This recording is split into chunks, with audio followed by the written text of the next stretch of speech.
Hello. Welcome to the Beyond Baba Yaga podcast, where I will attempt to reimagine the crone archetype to take the fear out of living child-free.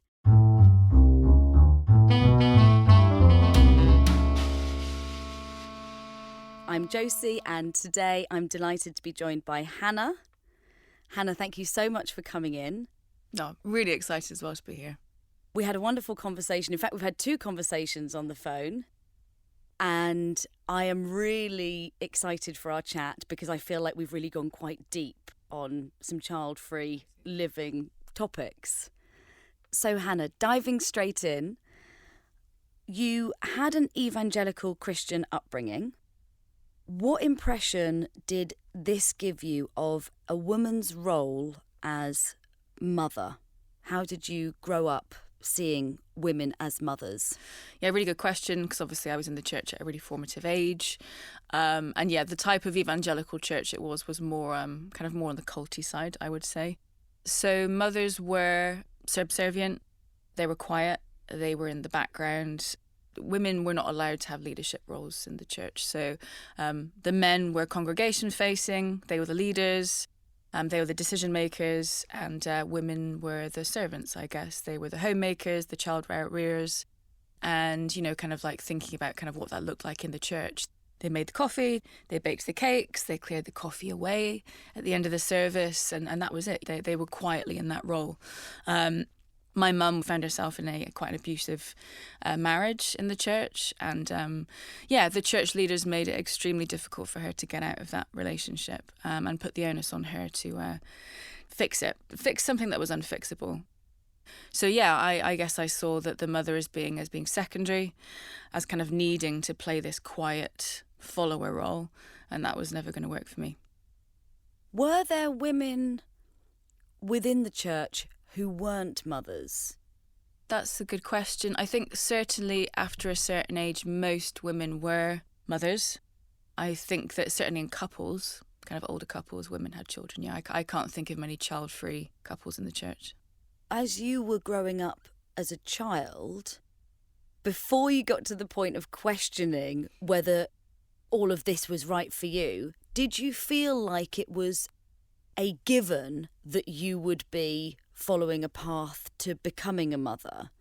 Or did you kind of start asking questions before that even crossed your mind? I think there was always a questioning there, yeah. I mean, I left home when I was 17 because the kind of upbringing that I was having wasn't working for me. I never grew up seeing myself as a mother. I didn't play with dollies and things like that. And I suppose that my experience in the church around this kind of like model of men and women being together and having children, I think I just felt a bit kind of alien to that, to be honest. Did it feel like the church celebrated the role of mothers? Were they given a lot of kudos within the church? I'm certainly thinking kind of like on a sermon level. There would have been sermons that focused on mothers within the Bible. I must admit I can't remember any, but I suppose these sermons are always being given by the fathers or the males, the mothers are never the ones getting up, standing in front of the congregation and giving their spin on those biblical stories. So, obviously like having children and growing the church in that way was playing a really important role. I certainly can't remember it being a key theme. Yeah. So in rebellion to all that, you, I guess in your teenage years, chose to leave the church and start asking questions and considering what direction you actually wanted your life to go in. And part of that was exploring more esoteric beliefs, including Wicca. And I'm particularly interested in this because, the name of the podcast, Beyond Baba Yaga, in Wicca, the barren female crone archetype plays a very critical part, but also I think doesn't get a very fair representation. Yeah. What does she represent to you, and for anyone who doesn't know much about the crone archetype, who is she?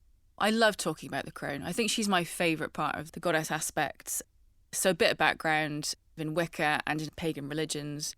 The goddess has three aspects, so the maiden, the mother and the crone. Now, I suppose, like, typically the crone is seen as the hag. You know, she's this old woman, she's decaying, she's rotting, whatever. Interestingly, etymologically, there are two routes that you can go with the word crone. One is carrion, from the Old English, which means rotting animal flesh. The other is corona, Latin for crown. Wow. Right. So we get the choice. We get the choice to decide. And she's both in some ways. You know, she is an aging thing, something that is going back to the ground. She is also sovereign, demanding of worship and respect and loyalty. So there's a duality to her. I certainly think that in society today, we tend to look more to the kind of carrion crone. And she's frightening. I think both of those aspects, both of those personas are frightening to us. Yeah. Kind of like an older woman that has both power, but is also this kind of like dying, dark kind of, you know, it's something that we don't talk about, right? No one really wants to talk about death. It's not something that we talk about well, I think, in modern society. Completely agree. Right? And she forces us to look at that. And I think as well, if you think about the aspects of the crone that are there to be worshipped, she's wise, she has experience, she's autonomous, right? And also she's like the gateway into kind of like a darker next phase as well, which regardless of whether you're male or female, is an inevitability for both of us. So she's pretty cool, to be honest. She's a boss. She is very cool, absolute boss. And the reason I'm so interested, you sort of touched on it, I think the way that the crone is understood on a basic level in society is like the witch. I imagine the witch from Hansel and Gretel, Totally. who obviously was not a good person. Yeah. Although we don't know. I mean, Hansel and Gretel might have been really irritating. But that sort of nasty, scary, child-hating, dangerous, like you say, autonomous, I think that's important, independent, Totally. older woman has taken on an almost like pantomime baddie type image. But actually, the truth of the crone, like you said at the beginning, is the third representation of the goddess in the cycle of life. Absolutely. And I suppose when I've started looking into the experience of living child-free, part of my motivation for it is I just want a child-free woman to be valued and heralded and celebrated and supported as much in society as a mother. Absolutely. And you know what? The cynical part of my mind makes me think, is it because men who are responsible for a lot of the dogma, narrative, teachings, learnings in society, because they're in a position to be able to be, are frightened of women who are crone-like? Absolutely, yeah. I think your kind of monotheistic male god that Christianity introduced kind of quite late on, really, has a lot to answer for here, actually. Yeah, because the you know, the three aspects of the goddess, they're all equal. The crone isn't kind of like secondary to the other two. She's just as important. That's what we need to get to. Absolutely. So, Hannah, how much do you feel that post-Christian, and let's admit it, largely secular Britain, fails to recognise the value of the role of the crone in society? Am I just being paranoid, or does it feel like that person is almost brushed under the carpet? I think we're getting better. I think realistically, like, women have way more opportunities to be independent. You know, it is not kind of seen as a bad thing. There is still something kind of fundamentally frightening that society sees in the aging of a woman. And it's funny because guys age too. We all end up going to soil. You know, the physical journey is pretty terrifying, you know, the way that we change. But there's something, I think perhaps what it is that in our society today, we still place a lot of emphasis on the maiden and the mother, the kind of fruit-bearing, childbearing, you know, beauty, youth, purity, blah, blah, blah. That's still our obsession. There's something that we're really, really missing and not looking at that in that third aspect. And I think that's just a modern human kind of oversight and fear of death. We do not have a good relationship with death. It's a really key part of our lives, of every single person's life, but we kind of don't want to look at it. We want to hide it away and not talk about it. And actually, we're missing out on so much by not kind of bringing death into our lives and talking about it and experiencing it. Completely, even just from the point of almost taking the power out of the fear of death by having open, honest conversations from, early on. I don't know if it's just the UK or whether it's the West, but we really do shy away from that topic. And then people find it very difficult to deal with, similar to ageing. And, the amount of money now in the sort of anti-aging industry is crazy. And even people taking preventative measures when they're in their 20s. So, yes, I think perhaps you're right, but it's not just the female element of the crone. It's the old element that people don't want to face up to. Absolutely, yeah. You have already touched upon another integral archetype, which is that of the mother in the 3 aspects of the goddess. Now, does a woman actually need to bring a new child into the world in order to embody the mother? I would say no. Just to go wordsy again, okay? So with like the etymology stuff, because I think this is really good. Like when we're trying to like understand concepts, if you look at the word and try to understand like the history of the word, it can really help you. So I think mother comes from the Latin mater, which obviously is matter, material. So I think the idea is that like mother is the matter from which things are created and come into the world. I mean, that's huge. That's a huge concept. And actually, I certainly see the mother archetype and motherhood as being something that is about, kind of bearing creativity, bringing something into the world, nurturing it, giving it life, making sure that it is out itself to go out into the world. Personally, that comes through my own creativity. I'm like an artist, but also just it can be anything. It can be the role that you play at work. It could be the role you play in your friendships. Like every single person, every project, everything needs to be nurtured and someone needs to give it unconditional love, dedication. So, this is something that I was talking about with like a guy last night, It's not just subject to females here. Like both sexes can experience this kind of motherhood experience, right? It's just about bringing something, giving life to it.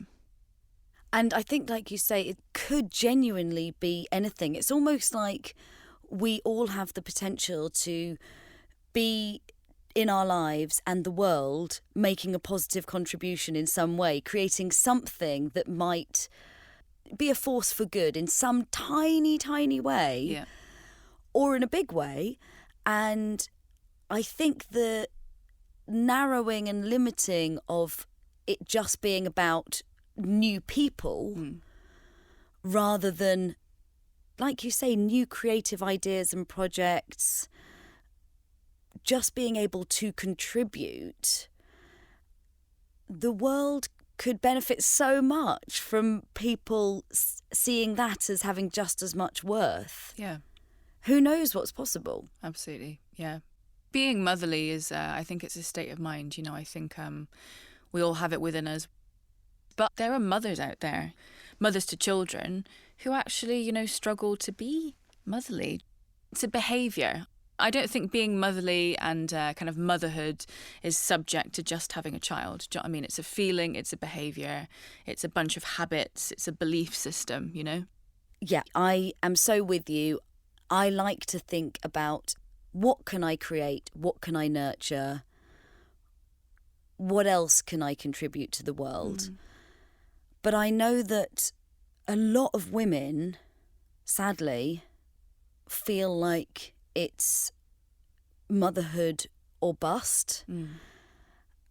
And really, they end up experiencing the reality of being child-free as a curse, whereas I experience it as a privilege. What's your take on that? How do you experience being child-free? So there are a couple of things even in the question here that are interesting. So I think the choice to use the phrase child-free rather than childless, right? That's really big. I think also the concept of the curse is an interesting one. A curse is something that is inflicted on you, right? And I guess in some, certainly back in the day, and even in some cultures now, like, you know, to be infertile, to not have children, you know, that is seen as like a punishment, right, from the divine or whatever. I certainly think, in my own experience, I've never felt anything on that level. I really haven't. I've been really supported by family and friends. The impression I get is that most people are curious as to why you don't have children, and absolutely why not. And I think it should be discussed. I mean, everyone's business is their business. If you don't want to discuss it, then fine, right? That's your right. For me, kind of everything is on the table. I'm so eager to talk about this. I actually did some digging on Mumsnet. Oh, yeah? Right, yeah. Because I was intrigued. Like, my experience has been really positive. Like I said, I felt supported. Nobody has ever come out and said to me, you know, what's wrong with you, or anything like that. Generally, even on Mumsnet, which obviously for anyone who hasn't been on there, like, I wouldn't recommend doing it on a Sunday. It's a pretty shadowy place. People were really supportive. The general consensus was it's a woman's business. Some of the more interesting things that came out were mothers actually saying, do you know what, I'm just jealous. I really am. I'm really envious of seeing women that are able to live their lives freely. There were a few examples of people kind of having received various criticisms, women being asked if they're, you know, lesbians because they don't have kids. But I think things are shifting. I admit, actually, when I went searching for evidence of judgment, I didn't come across it. I've never experienced it. I believe it's out there. I mean, I suppose the one thing that I have experienced is in the workplace as a child-free woman, kind of being expected to do a little bit more overtime than other people. You know, and if I want to leave work early, having to justify myself because I don't have kids, which is a little bit of a difference to people that do. Yes, I understand what you're saying there completely. I think there is perhaps an assumption that a child-free woman has more invadable time. Absolutely. Which I resent. It's really unfair, yeah. Our time is just as precious. Absolutely. I am really interested in the potential negative backlash that a child-free woman might experience. And I love that you haven't had any of that. Or people giving unsolicited feedback or asking very personal questions about why.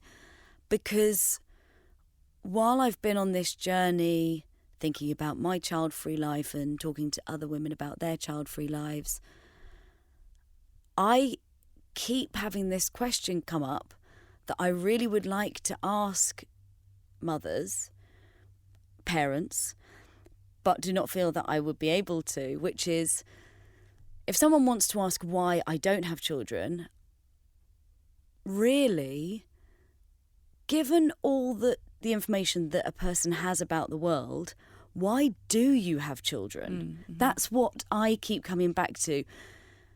Taking into account all the information that is available about the world, why would having a child make good sense? But I feel like that's a bit... that's heavy. A bit pokey. Yeah. But yes, it's great to hear that you haven't had experiences of friends and family and things, not feeling any pressure like that. You felt just able to live your life however you've wanted to. Yeah, I think perhaps, if I'm honest, sorry to speak on Mum's behalf, but I think Mum certainly wanted me to have a kid, you know, and my grandma, my mum's mum, certainly did. But it's like I said, I just think if you're confident in your decision, and I'm really, really lucky that I am confident in it, I don't think I've ever felt shame with it. It feels like a choice that I really love. Yeah. So good. To be free of shame, that is a life of freedom, in my opinion. To be able to make decisions and live without shame, that's what we all want and deserve, really, isn't it? Yeah, totally. So, Hannah, I believe that a lot of people choose to have children without necessarily considering the breadth of the impact of that decision. When you were consciously choosing to commit to a child-free life, what sort of things were you considering that would have influenced you in one direction or another? So for me, I feel like being child-free was more of a circumstantial thing. I think a child needs a kind of stable, continuous, resilient kind of environment to really thrive, and feel safe and to feel loved. And my life has really kind of fluxed a lot. And that's fine. I love it. Like it's moved in all kinds of directions. So there's never been space for a child, to be honest. However, in the situations where I have maybe thought about it, or I can imagine, like if I was in a situation now where I had the choice, I would be asking some pretty kind of heavy questions myself. I was looking at how much it costs to raise a child now. I think for a couple, raising a child up to the age of 18 is something like £160,000. If you're a single person, it's 220. Really? It's pretty insane. Yeah. £220,000 if you happen to find yourself in the situation of being a single parent. Completely, yeah. And these are averages, right? So there are more extremes to that. But yeah, for me, it would be the resilience of my relationship if I was in a relationship. I think that a two-parent dynamic is actually the best, personally. This isn't to say that single parents aren't like absolutely awesome, but I mean, I know single parents and it's a hell of a lot of work. Yeah. It really is. Yeah. I would say like too much work. I feel for all the single parents out there, like they're doing an absolutely like incredible job. I really, really am in awe of that. Just being able to like give so much dedication to a child. The financial aspect, the community around you. Like do you really feel supported? You end up, whether it's you or you and your partner, you kind of end up in this tiny little bubble that you can't get out of, and you're not going to be able to reach out. And then there are the sort of meta things, right? Like the environmental and the economic impacts of having children, which I think this is an uncomfortable topic, actually. I think I would certainly hesitate to talk about, for example, the carbon footprint of a child with a parent because, one, I mean, there's no blame there. There's no blame or no shame. But I certainly think where we are in the world now, it feels like a fair and wise and right consideration to be making if you're having a family. It's interesting that you mention it would feel like a bit of a taboo to bring up carbon footprint with a parent. I think I read a fact at some point that as an individual, the worst thing a person can do for the environment is to have a child. Yeah. Yes. But I think it's strange that in modern society where it's almost like nothing is sacred, like everyone can talk about everything and, we're almost more free than ever to say whatever we want and live however we want. There's never any conversation about the country might be in trouble, the world might be in trouble, the country from an economic point of view, the world from a ecological point of view. Maybe we should encourage people to think twice about having children. I'm not endorsing like a one-child policy. I just mean there to be more, literally just more open conversation about it. Yeah. I wonder if things like the one-child policy and obviously the impact that's had in China now has been massive. There is a really deep-rooted belief that having children is your choice. It's a right, actually. It's your right to make a family. I personally think it's interesting to analyse everything, and kind of dig in and say, where has this belief come from? Is it beneficial for us to kind of like carry on with this model? But I think people don't want that choice taken away from them. And I don't know, like I think maybe for a lot of people, having a family feels like a really important choice that they don't want to have taken away from them. It would be great to have these kinds of debates in schools and colleges and just get people thinking about what it means. Everything has an impact, right? And we can't kind of exponentially grow forever and get bigger and bigger and larger and just kind of sustain ourselves. There has to be some kind of limit. That is a particularly contentious subject with a lot of people, though. So yes, exactly. I think especially perhaps when you're getting into conversation with people who have strong religious beliefs, because quite often a large part of a faith can be the growing of that. In fact, you alluded to it as well, the growing of the followers. Yeah. It's almost like if children were able to learn from a young age that there are limitless options for life, not just the nuclear family being their destiny.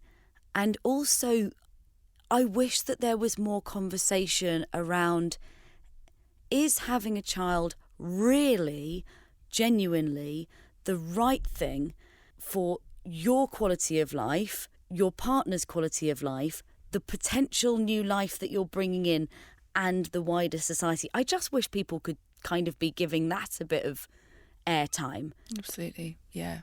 I can't remember there being any discussions of that level about having kids. Sex education was like, it's science, right? You know, it's how the bodies work. I guess in some families this conversation happens, but I think it's pretty rare. Yeah, it'd be wonderful. It'd be wonderful. In the same way that we talked about death becoming a bigger topic, you know, like, yeah, let's dive into having children and what that means on like a meta kind of scale. Yeah, have bigger conversations about birth and death. Yes, yeah. I understand exactly what you're saying about people believe having a family is a human right. And so if there is going to be some encouragement for people to not have children, some people maybe would think, why should that be me? Which would be understandable. The difficulty for me, when I think about that, is if I believe that there are an unsustainable amount of human beings in the world, I feel like the buck stops with me in a way. Mm-hmm. You know, like, why would it not be my responsibility, I suppose, to contribute to that? But everyone has completely different ways at coming at something, don't they? I suppose I just sort of think, yes, there's too many of us. So part of that is I don't want to be contributing to the problem. But I have to learn to respect that other people think, yes, there are too many of us, but I'm not going to be the one to sit this one out. Yeah. And that's fair enough. Yeah, it is. It is. And I think this isn't the only narrative, right? I think, you know, like some people believe, accept that there are too many people, and that is a challenge that we need to start looking at kind of globally. I mean, like I work in tech, and some of these like tech bros genuinely believe that we can just grow and grow and grow and grow, sustain, find new ways to provide energy for ourselves and to feed ourselves. And it doesn't work. Yeah, that's not how nature works. So there has to be a balance. That is a kind of global common narrative now. And I think a lot of people do genuinely believe that we can have as much as we want, including having children. It's a mixture of things. It's education, it's challenging beliefs. I mean, like you're doing it here, which is really great, but it's a long journey. It is a long journey. I'm prepared to go on it. Nice, good. Join me. Absolutely, absolutely. Hannah, thank you very, very much for coming in. I have enjoyed and learned so much from our conversation today. Really grateful. Thank you. Oh, thank you so much. And thank you, of course, to Sharon, as always, for recording and producing this podcast.